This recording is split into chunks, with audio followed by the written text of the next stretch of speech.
મિત્રો મેં બી દિશામાંનો લાભ લીધો છે, મેં બી આરતી ઉતારી છે. ખાસ કોમેન્ટ કરીને કહીજો. આજે મારો પહેલાં સવારમાં મારો વારો આવી ગયો કે ભાઈ મારે માતાજીના દર્શન કર્યા, મેં આરતી ઉતારી અને મને બહુ આનંદ મળ્યો છે. એટલે ખાસ બધાય કોમેન્ટ કરીજો અને કોમેન્ટમાં લખી નાખો જય દિશામાં. જય માતાજી. કેમ છો મિત્રો? બધા મજામાં જશો. ફરી પાછા અમારા નવા બ્લોગમાં તમારું બધાનું સ્વાગત છે. તો મિત્રો કેમ છો બધા? સૌથી પહેલાં સૂર્યનારાયણના દર્શન કરવા એ જરૂરી છે. બધા સૂર્યનારાયણના દર્શન કરી લો. આવો કંઈક અમારા ગામનો મોસમ છે, મસ્ત મજાનો માહોલ છે. સવારનો માહોલ હોય એટલે કંઈ ઘટે નહીં. બધાય કોમેન્ટમાં લખી નાખો જય સૂર્યનારાયણ ભગવાન.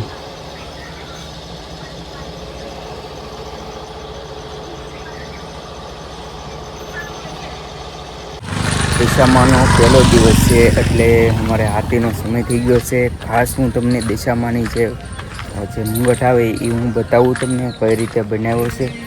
અત્યારે સમય થઈ ગયો છે આરતીનો. સૌથી પહેલાં અમારા દિશામાંની આરતી ચાલુ થઈ ગઈ છે. અમારા ભાભી આરતી ઉતારી રહ્યા છે. તમે જોઈ શકો છો નાના મોટા બધાયનો વારો આવશે. આરતી મારો પણ વારો આવશે. બધાયનો પહેલાં નાના બાળકોનો વારો આવે. આ બધાય જોઈ શકો છો એ નાના બાળકો છે. એ બધાએ આરતી જોવા આવ્યા છે, આરતી કરવા આવ્યા છે. બધાને લાભ દેવામાં આવશે. નાના મોટા સબ આરતી સવારમાં મળે એ બહુ મહત્ત્વની વાત છે. આરતી ઉતારવી જરૂરી છે.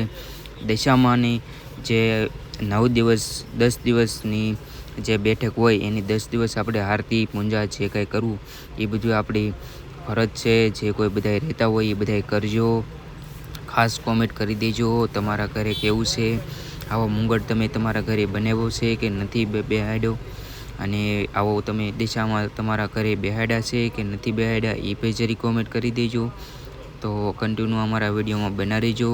બધાયનો વારો આવશે, કેમ છે કેમ નહીં એ બી જરીક જણાવીજો. હવે આ નાના બાળકો છે બધાય એ અમારા મોટભાઈ છે. એ જરીક નારિયેળ વધારી રહ્યા છે. અમારા ભાભી આરતી ઉતારી રહ્યા છે, તમે જોઈ શકો છો. હવે પછી બધાયનો વારો આવશે, નાના મોટા બાળકોનો સબનો. ઘણા બધા આવ્યા છે, આરતી લેવા માટે આવ્યા છે, આરતી કરવા માટે આવ્યા છે, આરતી સાંભળવા માટે આવ્યા છે. દિશામાંની આરતી સાંભળવા કોણ જાય છે એ બી જરીક કોમેન્ટ કરી દેજો, એટલે મજા આવે તમને મને સૌ. તો ખાસ બધાય કોમેન્ટ કરીજો. હવે અમારી એક નાનકડી એવી ભત્રીજી છે, એનો વારો છે, એ બી આરતી ઉતારે છે. બધાયનો વારો આવશે.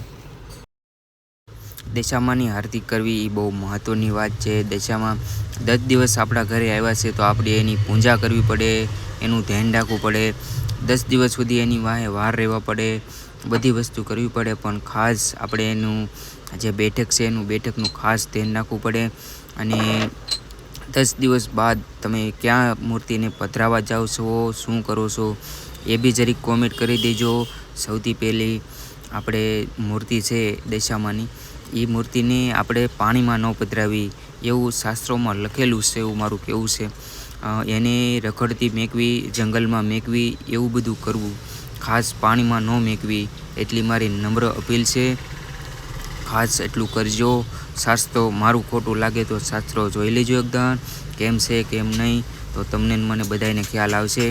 દિશામાં પાણીમાં નહોતા ગયા, દિશામાં રણમાં જતા, એટલે એ મૂર્તિને આપણે રણમાં મેકવાની જરૂર છે, પાણીમાં નહીં. પાણીમાં મેકશો તો આપણું છે વ્રત રહી છે પૂર્ણ નહીં થાય, એટલે આપણે એને રગડતા મેકવા પડે. દિશામાંની આપણે જે હાંડડી છે એ પાણીમાં ન ડૂબે, એ આપણે રણમાં રખડે એટલે રણમાં એને મેકવી પડે.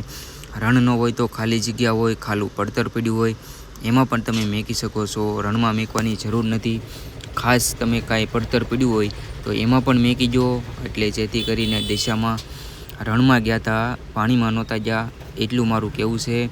ફરી પાછો કહું છું, આપણે દિશામાંની મૂર્તિ પાણીમાં નહીં મેકવી, આપણે રણમાં મેકવી, એટલે જેથી કરીને આપણા 10 દિવસ પૂર્ણ થઈ જાય અને મસ્ત મજાનો આશીર્વાદ આપી જાય. ખાસ બધાય કોમેન્ટ કરી દેજો તમે ક્યાં મેકશો ક્યાં નહીં, એટલું મારું કહેવું છે. પ્લીઝ મારું માની જાજો, નકર પછી આવું કરવું આપણે એ જરૂરી બહુ મહત્ત્વ વાત નથી. હિન્દુ સમાજ એટલે આપણે જે ધર્મ આવે છે ધર્મને બધાય માનીએ છીએ, પણ જે પરંપરા જે આપણે થાય એ વિધિ આપણે કરવી પડે. એટલે જેથી કરીને દિશામાંને પાણીમાં નહોતા ગયા, આપણે રણમાં ગયા હતા, એટલે રણમાં એની મૂર્તિ છે એ આપણે મેકવી પડે. તો અમારા અત્યારે આ મોટાબા આવ્યા છે, મોટાબા આરતી ઉતારી રહી છે. અમારા નાના આનું નામ છે ગટ્ટી. ગટ્ટી પણ આરતી ઉતારી રહ્યો છે, તમે જોઈ શકો છો. મસ્ત મજાની આરતી થઈ રહી છે સવારમાં. આવી આરતી કોના ભાગમાં હોય ખાસ એ ભાઈ કોમેન્ટ કરી દેજો કે ભાઈ અમે કાયમ આરતી કરીએ છીએ.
તમારો ભાઈ મસ્ત મજાનો ડાગલા જેવો થઈને તૈયાર થઈ ગયો છે, જોઈ શકો છો તમે. આ બધા એ દાંત તો જો કાઢે, હરખ પદરજો, ખાસ કોમેન્ટ કરી દો કેમ છે કેમ નહીં. તમે એના દાંત તો જુઓ, એના દાંત હરખ હમાતો નથી. એને એમ લાગે કે હું બલૂમમાં બેઠો એવું લાગું. વાહ ભાઈ વાહ, આવો જુઓ એ લડતો જાય છે. વાહ, હા હા હા ભાઈ, હા સુરેશ ડાભીની મોજ. હા કેમ છે કેમ નહીં ખાસ કોમેન્ટ કરી દો.